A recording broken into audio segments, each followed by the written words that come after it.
A lot of the security tools make an implicit assumption that, oh, you have an army of security and analysts. And look at this room, there's not an army of us, unfortunately. It's 100% of the PagerDuty security team is present right here in this room. We have a phrase we like on the team, which is we're here to make it easy to do the right thing. There's this entire class of security problems that only get harder as companies get bigger, your teams get bigger. To be successful in security, you need to work with other people. Security can't be solved by yourself, and if you try, you will fail. We're all in this together. Hi, I'm Guy Pojarny, CEO and co-founder of Sneak, and you're listening to The Secure Developer, a podcast about security for developers, covering security tools and practices you can and should adopt into your development workflow. The Secure Developer is brought to you by Heavybit, a program dedicated to helping startups take their developer products to market. For more information, visit heavybit.com. If you're interested in being a guest on this show, or if you would like to suggest a topic for us to discuss, find us on Twitter at TheSecureDev. Hello, everybody. Welcome back to The Secure Developer. Today we have three awesome guests from the awesome PagerDuty company to talk to us about security and how it's handled in PagerDuty.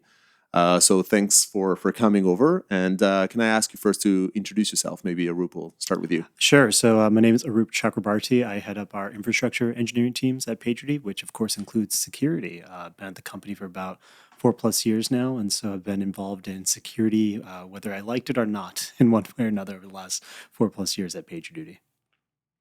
My name is Kevin Babcock. I'm Principal Security Engineer at PagerDuty, and I like working to secure software as a service systems. I think it's an exciting challenge. Before PagerDuty, I worked at Box, and prior to that, I was at Symantec for quite some time building security products. Hi, my name's Rich Adams. I'm a senior engineer on the security team. Originally, I have sort of an ops and a software developer background, and I got interested in security by playing CTFs and getting into breaking things and realizing just how easy it was sometimes, and that got me excited to work on the other end of it and trying to stop those things from happening. Got it. Cool. The CTF is always a sort of a fun part. We actually had an episode on CTF alone, which sort of worth checking out. And is this how big a percentage are the people in the room right now of the PagerDuty security team? So this is the entire PagerDuty security team 100%. right here. Yes, 100% of the PagerDuty security team is present right here in this room. Okay, excellent. Yeah, I do want to say, because the security team is in the room, it doesn't mean security stops. One of the important aspect of our philosophy is that everyone ends up being involved in security, and we're going to talk more about that later.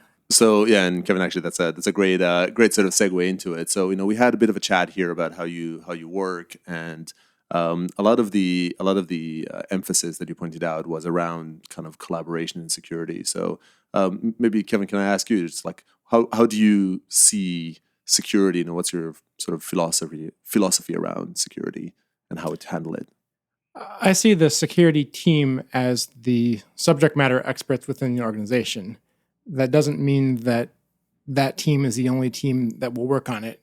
In fact, to be successful in security, you need to work with other people. That's why there's 3 of us here today. Security can't be solved by yourself, and if you try, you will fail. And having that collaboration and that ability to work effectively with others outside your team from a security practitioner's perspective, or others on a different part of an engineering team from a developer or DevOps practitioner perspective is very important, because you really need to be able to approach the threats and risks of your business from a holistic perspective, or you won't be able to defend against them effectively. How does that? So I definitely subscribe to that perspective, but unfortunately, oftentimes we hear the whole conversation about builders versus breakers, and how is the different mindset. How do you see, or even when you sort of talk to security people, how do you screen for, if you will, that different approach? How do you break through the concern or the mindset of, well, developers just don't understand security, or these security guys are just naysayers? How do you connect the two? I feel it's an important part of my role to be a resource and someone who can educate and train other people. I'm here to help them make better decisions. And if people don't feel they are able to do that, that means I'm not doing my job. That's on me. One of the things we like is a security team doesn't just say no to everything. You can't have a team that sits there and someone says, oh, I want to work on some production data somewhere that isn't production, saying, just go, no, Absolutely not. You figure out like what is it that you're trying to accomplish and work to goals around that and work to ways to get them to be able to do their job properly while at the same time keeping your data secure. We have a phrase we like on the team, which is we're here to make it easy to do the right thing. If we build any tooling, the intent is not to hinder developers or hinder anyone in to be able to do their job. It's to make it easy for them to just do the right thing naturally and without even thinking about it. One of the things we've done is our own training internally. At previous companies, I've always been frustrated at security training because it was be a 2-hour unskippable video and then obtuse use cases that never really come up. Some things are common sense and you don't pay attention. You kind of just skip. You keep it in a background tab, keep it muted, and then answer some questions at the end where you get an unlimited number of chances and you just keep going until you get through. And it's usually to check some compliance checkbox somewhere. And one of the things we've done at PagerDuty is done our own internal security training where we made it a bit more engaging, a bit more fun, and trying to teach people about real threats. One example is passwords. People are generally pretty bad at choosing passwords, and it's usually a hard sell to get people to use password managers across a company. So rather than giving people a list of rules, like you must do this, this, this, and this, we framed it in a way of here's what attackers do. Here's how you break passwords. And demonstrate it with some fancy animations and like this is how easy it is to break passwords. And people get more engaged that way and focus more, pay more attention. And then you find that they actually come to you after and say, hey, that was really interesting. I've actually started to use a password manager now. And the idea is, we've made it easy there for them to do the right thing and they've made the choice themselves. And it's not something that we've forced on them and said, you must do this. My favorite part of this training, which Rich delivered that was wonderful, is after this happened, we had someone come back and say, now that I understand how the attackers are working, I just spent 3 hours over the weekend going and changing all my passwords. And to me, that is real impact because you're not only making people better and safer for the company, but you're improving the security in their own lives. And really, that's why we're here. Yeah, that's excellent. I always find that, security at the boring sense is all about risk reduction and it's sort of this not very exciting notion. The only advantage that it has is hacking is cool. So if you can kind of leverage that into your benefit, and I use that a fair bit when I give talks, and all that. If you show an exploit, if you show a live exploit, if you let somebody do it, just the educational value is dramatically higher than sitting down and talking about the bits and bytes. I think that's why CTFs are popular as well. And I think that's what originally roped me into security was seeing it happen is like, oh, this is which is a form really of training almost by itself, right? Definitely. And I guess Arup, how do you see? Because you cover like security, but you also touch a bunch of the different elements or different functions in your team. Like, how do you see the division of responsibility for security between the different groups, right? Between the ops, between security.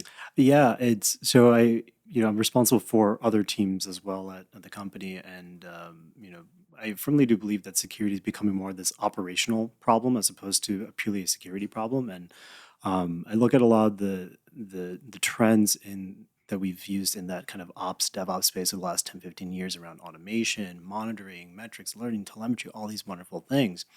And from a security aspect, that's where we as a team, we keep investing a lot more into that. We invest a lot more in telemetry. Why? Because we want to be able to react quickly to problems when they come up. We invest a lot into automation and making sure we have right tooling there. So it's very easy for us to figure out like, hey, do we have a set of servers that aren't subscribing by a certain rule set? If they are, well, okay, run Chef again, and it's going to get rid of that anomaly. And that's really important. And so one thing that it's been really interesting to watch security engineers change their habits over the last couple of years. Just as I do believe that operations engineers had to change the way that they work. Security engineers are now changing the way they have to work too, which is very fun.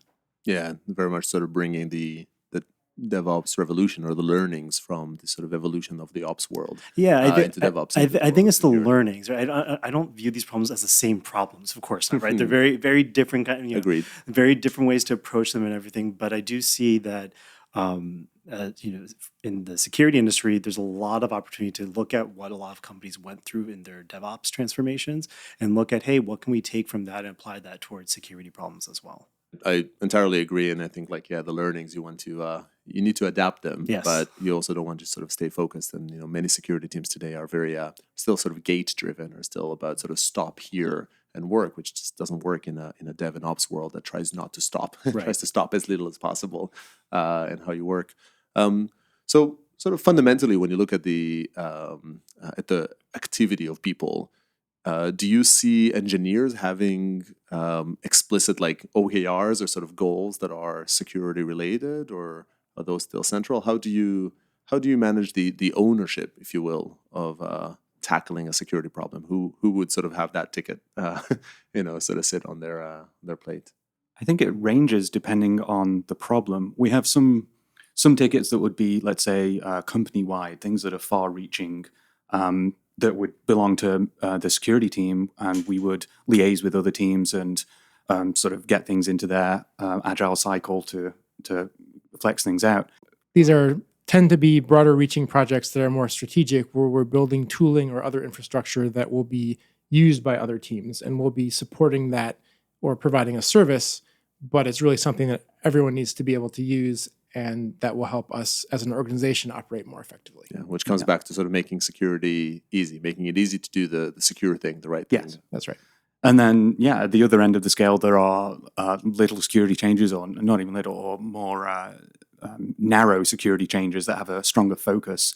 And in those cases, the team that's responsible for that particular area of the system would take ownership of it. Sometimes, depending on the type of change, they would perhaps come to us on the security team and request help. Maybe we would embed ourselves with that team for a week or for their next sprint to help them through the door, but they would be ultimately responsible for owning the change. So it ranges depending on the scale of the security problem or the change that we want to make. We do this as well for reactive and responsive security. For example, we have some tools that will be scanning for vulnerabilities in open source software, and that will trigger a notification in PagerDuty that then will be dispatched to the on-call person for the appropriate team. And this is a great way to expand the number of people working on security and caring about security in your organization. If you're listening to us today, I know that you care about security, but there's probably someone sitting next to you who doesn't care yet or doesn't know. And one way that we find you can get the entire team involved is by using this rotation and dispatch, where when a particular problem comes in, whoever is up on call is going to have to understand and take care of the problem. And living through that experience is a great way to get people to start asking questions and learning more about, why is this important? Why do we have to fix this quickly? What happens if I don't do this? So, one thing you talked about was, does everyone have OKRs or goals against security? One of the, I think, things that's actually unique about our security team is, so we actually work very closely with our sales team. And we actually do look at, what are we doing from a security standpoint to support our sales team? So we actually have goals that are jointly tied between our sales engineering team and our security team. And the fun part there is that kind of gives you that sense of like, wow, security really does impact not just the engineering teams, not just the development. It really does have an impact across the entire company. And, I'm always torn on like where security should sit, where should the goals lie, and all those things. But I always err on the side of like, when in doubt, add another security goal for a team that's not for your non-security teams. I think that is a good habit to have, because I think it encourages the right behaviors across the organization. Yeah, excellent. I think security, one of the challenges with it is that it's quiet as long as it's working, right? It has one of those things that you only hear about it when it goes bad. Yes. And I'm a big fan of trying to find opportunities to surface it when it helps, when it's a positive impact. Mm-hmm. And I think the not always fun security questionnaires is maybe a good example of that, which is you can kind of demonstrate how awesome you are. We do at Snyk, we do this badge that says the number of vulnerabilities, the number of vulnerable dependencies you have on your repo. And it's been growing. There's hundreds of these on GitHub. And I think a lot of the premise is to say, hey, if you care about this problem and you've bothered checking if you're using vulnerable dependencies and you bother maintaining that, you're awesome. Why don't you show it off? You sort of help show the world that that you care and that they should care. Mm-hmm. And it's fine. Win a point. That's okay, because you've made this effort and you move it forward. So it's great to hear. I love the mentality. Unfortunately, there aren't a ton of those that are sort of so easy to sort of point to. Yeah. So when an issue actually does come up, right, or when there's a problem, what's the process there? Who gets involved? You mentioned before a bit of an on-call page, but what happens after? Sure. Let's take an example of an external report. Some member of the public has emailed security at PagerDuty saying they found a bug in their system. That page is the security on-call engineer. So 24/7, they'll get paged if a vulnerability report comes in. The first thing you'll do is obviously read the report, see what it's about. If it's something that's a known issue, something we've accepted the risk of, something that is not an issue, we can kill it and move on. If it looks legitimate, we will try and reproduce it in some test accounts. If we're able to reproduce the vulnerability and that it's real, we'll start engaging a response team. We'll pull in the on-calls from whoever are on teams that are affected by this. Again, they'll get paged 24/7. This is 2 a.m, which has happened before. We'll page them. This security report's been raised. We've replicated it. It's valid. We need to fix it ASAP.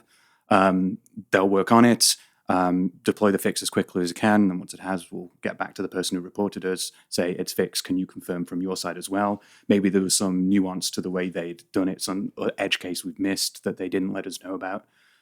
So we always find it important to ask them, like, can you confirm as well that it's fixed? Sometimes they don't get back to us, sometimes they do. And then generally, once that's fixed, we'll consider it closed. But we'll also then kick off a sort of post-review task to see if there are potentially any other similar vulnerabilities elsewhere in our code base. Let's say, I don't know, is a cross-site scripting on a particular field that got missed somewhere or wasn't covered by automation. We'd kick off a review process to like, okay, we need to scan everything and just make sure that this same bug didn't get introduced elsewhere in the system as well. But that's usually done business hours next day. We wouldn't keep people might not be rushed. Just to confirm, like you mentioned, there were a bunch of we's in there, like, we do this or we do that. Like so the vulnerability report today still goes to the security team to assess it, or does that page the on-call ops person? It's the on-call security person. So the three of us are on a security on-call rotation. We essentially triage all of the inbound security reports. If it is something that is operational based, or let's say it's something where we don't know how to reproduce it ourselves, maybe we don't have the technical expertise, it's something very deep in a particular system, we'll page the on-call responsible for that system. If it's an operational, that'll be the operations team on-call. This often ends up being a collaborative effort. So something may come in and I don't understand the other system well enough to know exactly what the impact is, but I've seen this class of vulnerability 10 times before, and I know the ways it might be manifested and what the actual impact to the organization would be. And so I'll bring that knowledge, which is, here's how bad it could be, here's some other ways this might be exploited, and I'll share that with the system owner, who then will tell me, here's how our system works, and oftentimes say, oh, I can do that here, and I can also do it in this 3 other places. Let's make sure that they all get fixed. And the important thing here is that the security team is not the one responsible for resolving the issue. We're responsible for triaging it and initially assessing, like, what do we think could this get worse? What's the attack vector? All that. But then what Kevin said, it's that collaborative piece that's super important to us. We've been actually very fortunate. I can't think of a single instance in the last couple of years where one of our collaborative engineering teams said, no, like, you deal with it instead. I cannot honestly. Yeah, I don't think that's ever come up. At least not while I've been at PagerDuty. Yeah, I can't honestly remember a single time. And I think that, it's kind of one of those, maybe it's the shared misery piece of like, well, Rich, you're up at 2 a.m., fine, I'll be up also. But I do think it creates that shared ownership, which is, it's really hard to do that well. And that's something that we're constantly trying to find the right balance. And for us right now, the right balance is security team triages it and assesses the vulnerability and then immediately starts dispatching and getting additional people involved. Yeah. I firmly believe that collaboration comes from conscious effort to be a teammate who can support your other colleagues. Yep. For example, I've gone and embedded myself with an engineering team and worked with them for a number of sprints to help them solve their projects, because that allows me to have the right context for how that team works, understand the problems they're facing, and now I have knowledge that I can use to design better security tools that fit right into that team's workflows. Similarly, they get a sense of me, how I'm working. I ask them questions about security, and they start having a different perspective than they may have about some of the challenges that the security team is looking at. And now I have relationships, and people will come to me with questions, and I can use that as a way to identify security problems that I might never have known existed. Yeah, and it's definitely an approach of or a feeling that we're all in this together. Yeah. Like I never feel bad about paging someone on another team, even at 2 a.m, if I'm not sure about how their system works and can't accurately determine whether this security threat is valid or not. And again, I have no qualms about paging these two either, if I'm not convinced that I've replicated this properly or anything like that. We have a motto that I like. It's never hesitate to escalate. So it's always hit the button if you're unsure. And and I've never had anyone on any team complain about that. It's always been, oh yeah. Well. And this goes both ways. I recall a time when an engineer started our security incident response process just because he found something suspicious. He wasn't sure how bad it was, but he knew it looked suspicious and he wanted to make sure that it was covered. Yeah. And I was very happy that he made that decision and that we were paged and brought in to respond quickly so we could look at the issue and determine what we should do. Yeah. I love that approach. Like, first of all, that one is very much the sort of if you see something, say something, right? And it implies it's almost better than being willing to be woken up in the middle of the night, because it means unsolicited they've considered security, which I think is maybe like an even bigger achievement in it. And I like it. I guess the way maybe I would echo back is it's less about sort of educating developers about security. It's about collaborating with development for security. And that does imply learning on both sides. It's not something that comes down from security into dev. You have to absorb knowledge in the other side and sort of adapt your own knowledge into the context that they would include it. Let's sort of shift like down maybe in the stack to go, because we talked a lot about first sort of the philosophy and then sort of practices you do in the team, which seems super useful. Let's talk tools. Practically speaking, you run this. What are some notable tools that you have in your sort of security stack that you use? Rich, I'll hand this one off to you. Sure. You've implemented most of that. Let's talk about two-factor authentication. It's a long-running project we've had going. Specific tools we use for our two-factor on SSH is Duo Security, using their PAM Duo module. And that is specifically tied to YubiKeys, which are the nice little USB hardware tokens. We went through a few different options on methods of two-factor, starting with the basic TOTP, the 6-digit Google Authenticator style codes. And that was there was a lot of friction with that. If an engineer wants to log into a server to debug an issue, they've got to pull out their phone, they've got to type in the 6-digit number, and it was quite a painful process. These are, just to clarify, these are like for two-factor authentications for internal systems, like as you access your own sort of ops. Yeah, to access our own systems internally. And we went to the Duo push, which is where they send a push notification to your phone and you have to approve it. Better, but not great. And we worked with a few beta testers in our engineering teams and people who SSH a lot and try and find out the pain points and how they use it. And there was a lot of negative feedback on using push and TOTP and things like that.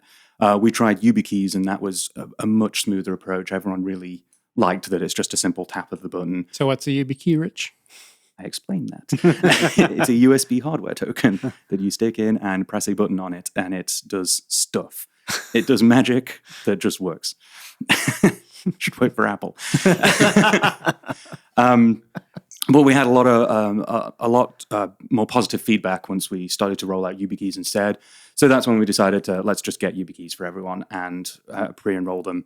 And we've had a lot of success with that now. So all of our engineering organization is using this method. Support engineers, sales folks, anyone that could possibly access our infrastructure for any way, whether they're jumping through a gateway host or anything, uses YubiKeys and two-factor authentication with Duo. Yeah. So that's been really good for us to strengthen the access to our infrastructure in a way that doesn't too negatively impact. Obviously, you've still got to put in the YubiKey, which is an extra step than you had before.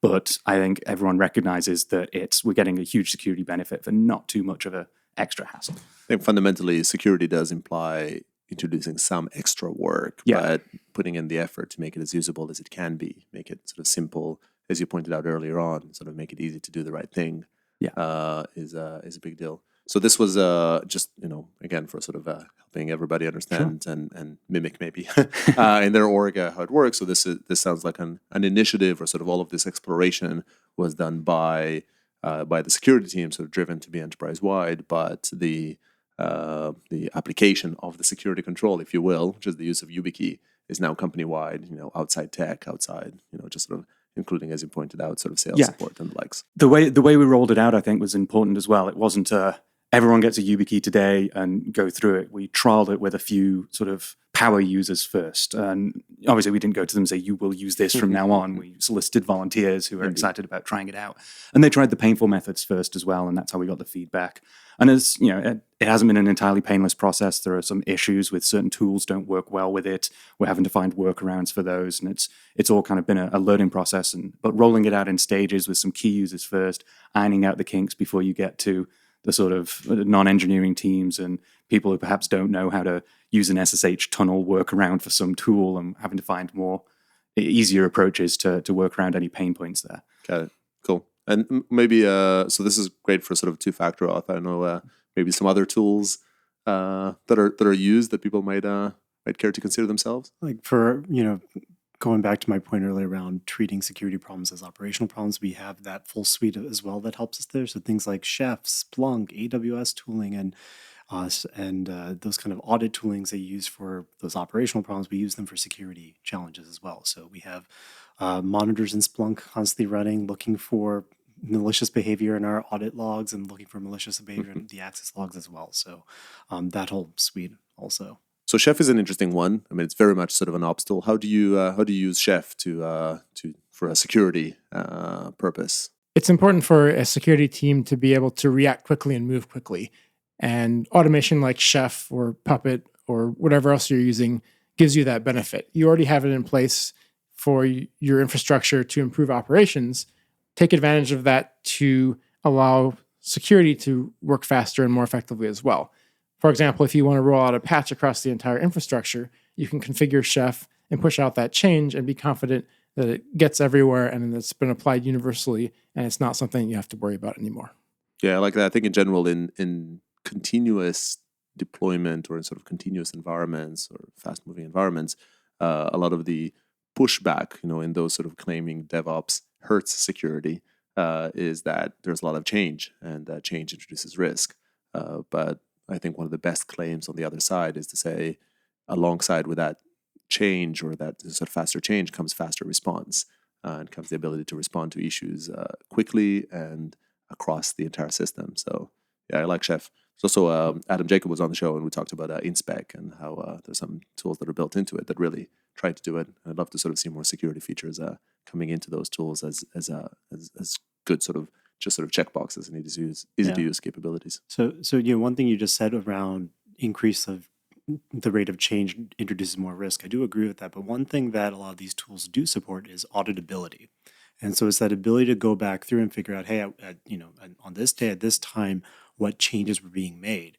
And so while, yes, that risk is increasing over time, or it's very hard to keep up sometimes, when you do have to respond quickly, when you do have to react, it's actually much easier if you have the automation in place that allows you to move faster in the first place.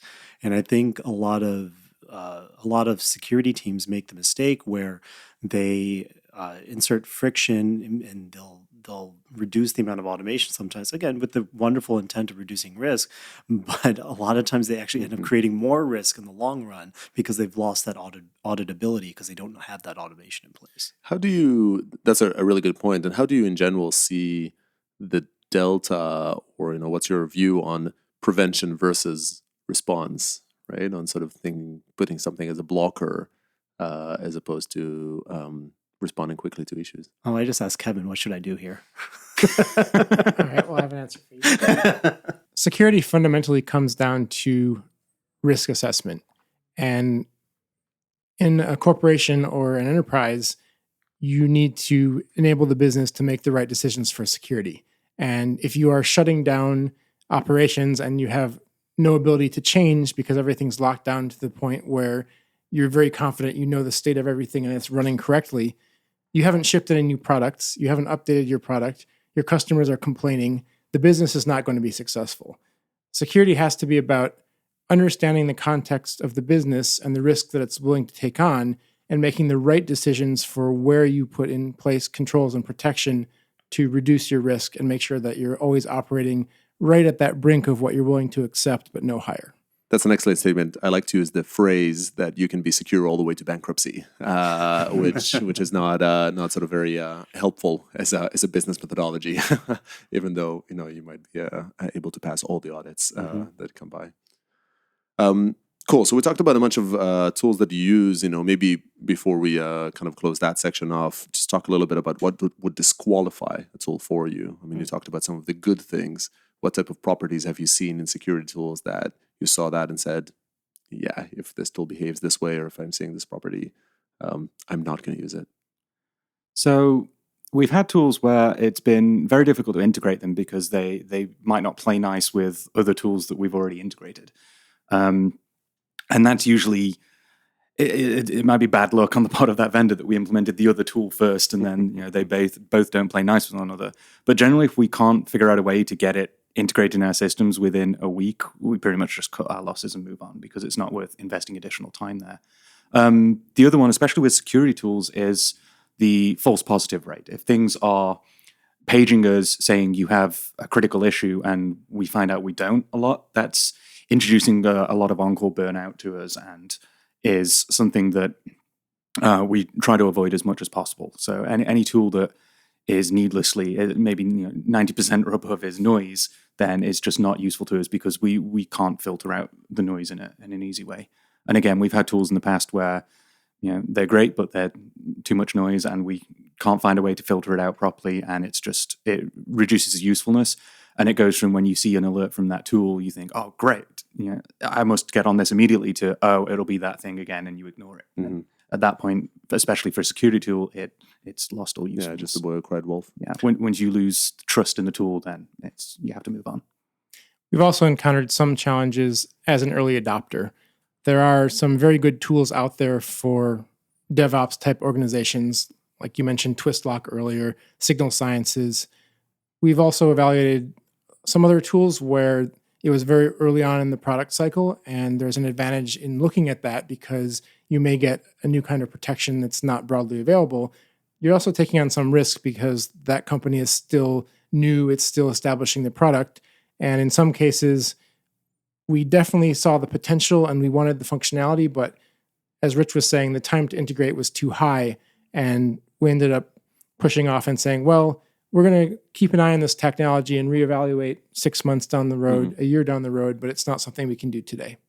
Okay, there's sort of an ROI type of calculation, right? There's just anticipate more investment necessary in it. Yeah, and I think another important thing is responsiveness of support as well. We've certainly had tools where we've hit a roadblock. The documentation isn't telling us what we need to do. It's not obvious what we need to do to continue on something. We'll reach out to a support team and won't get a response for a week. And at that point, we've moved on. And it might turn out the response is, oh, just flip this configuration settings. Like, oh, that would have been easy. But once the week's gone, it's kind of like, well, we've moved on now to other things. Mm-hmm. There's definitely sometimes a missed opportunity there if it's not a very responsive support that can affect whether we end up using the tool or not. Cool. Yeah. I guess I love that all of these definitions are bread and butter for any dev tooling or ops tools out there. And unfortunately, not at all the default or the given for security tools that are out there. So that's maybe another sort of evolution the ecosystem needs to go through. Yeah, I think it's interesting because we were talking about earlier about accountability in our environment, how we have individual teams account for the code that they ship.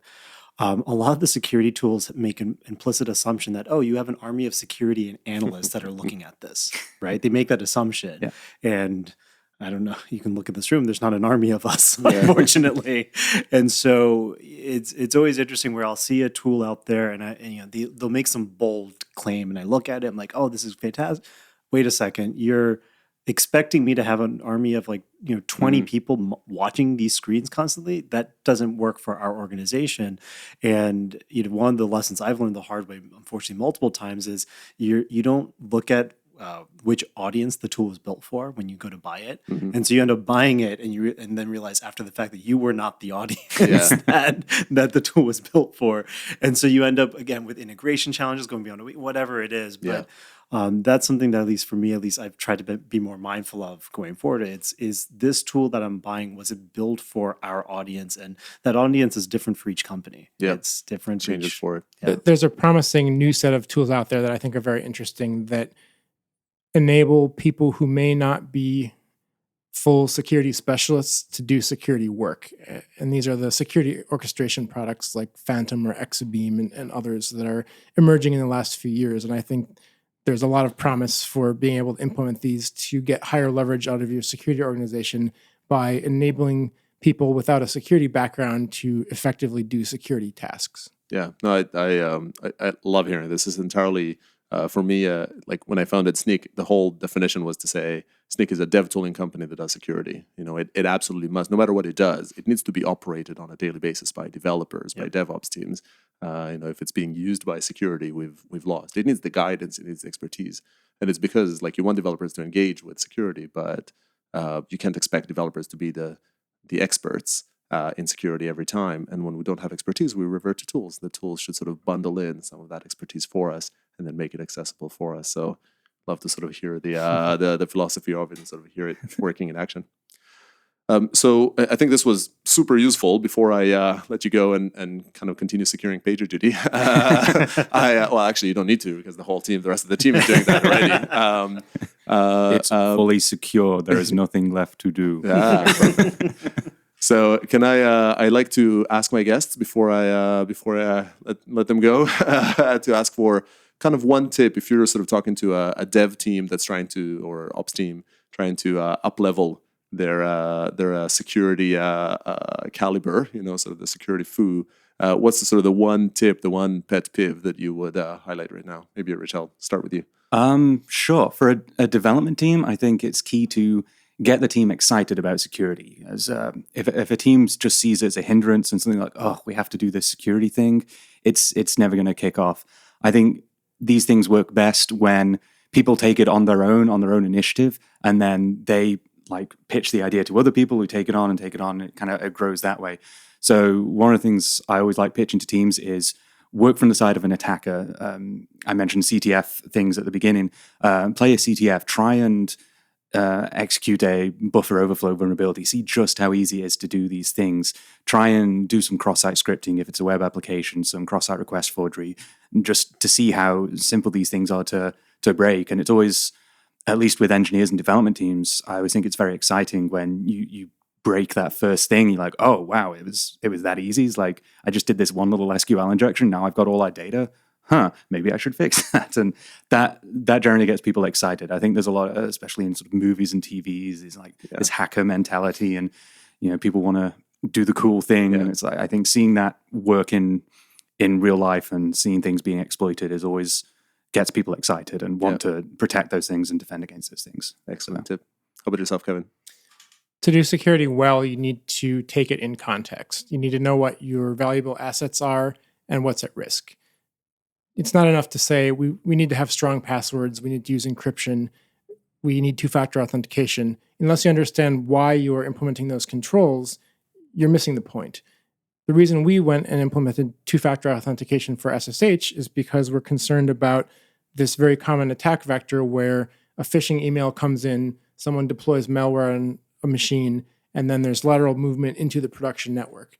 We know that all of our most sensitive data is inside that production network, and so we're interested in putting additional controls in place so that if and when there's malware operating inside the corporate network, it's very, very difficult to move laterally and get at the most valuable assets. There's this entire class of security problems that only get harder as your companies get bigger, your teams get bigger. And having seen multiple companies now go through these crazy growth stages and then they bolt security on as an after effect, you're signing up for an uphill battle there.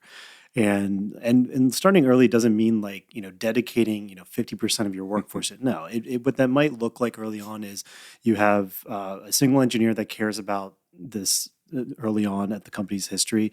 Let them spend part of their time on it, enable them and let them be successful. And that it just pays dividends down the line. If you really try to think of security like, oh, we're going to go out and buy a security product, we're going to go buy a security team, we're going to bolt this on after. it rarely works. So if you're starting to thinking about it, chances are you should have been doing it yesterday. So just do it today and keep investing in this stuff as best as you can. So Arup, Kevin, Rich, thanks for joining us today. This has been super insightful. Before you sort of disappear here, if one of our listeners has questions for you, wants to sort of follow up, get some of your further advice out of band, how can they reach you? So I am R_Adams on Twitter. That's 1D. And I am Arup Chak, ARUPCHAK on Twitter. I'm not on Twitter, but I would be happy to entertain conversations if you reach out to me on LinkedIn. You can find me under my name, Kevin Babcock, and just make a connection. Perfect. Okay, well, thanks a lot. And for all those joining us online, I hope you enjoyed the episode and join us for the next one. Thanks. That's all we have time for today. If you'd like to come on as a guest on this show or want us to cover a specific topic, find us on Twitter @TheSecureDev. To learn more about Heavybit, browse to heavybit.com. You can find this podcast and many other great ones, as well as over 100 videos about building developer tooling companies, given by top experts in the field.